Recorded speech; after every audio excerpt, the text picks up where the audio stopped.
السلام علیکم ناظرین کرام، شروع کرتی ہوں اللہ تعالیٰ کے بابرکت نام سے جو بڑا مہربان اور نہایت رحم والا ہے۔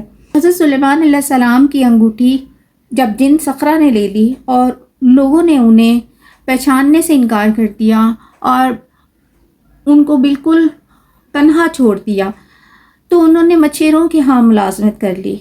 اس مچھیرے نے انہیں 2 مچھلیاں اجرت پر رکھ لیا۔ حضرت سلیمان ایک مچھلی فروخت کرتے اور ایک مچھلی میں سے آدھا خود کھاتے، آدھے غریب مسکین کو دے دیا کرتے، اور رات بھر عبادت کرتے اور اللہ سے اپنے گناہوں کی معافی طلب کیا کرتے۔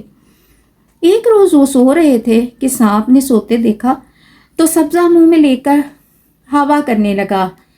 مچھیرے کی بیٹی جو روز اپنے والد کے لیے کھانا لاتی، اس نے دیکھا تو بہت حیران ہوئی، آ کر اپنے والد سے کہا کہ میں اس شخص سے شادی کروں گی۔ اتنے میں حضرت سلیمان علیہ السلام جاگ گئے۔ مچھیرے نے ان سے کہا کہ میں اپنی لڑکی کی شادی تم سے کروں گا۔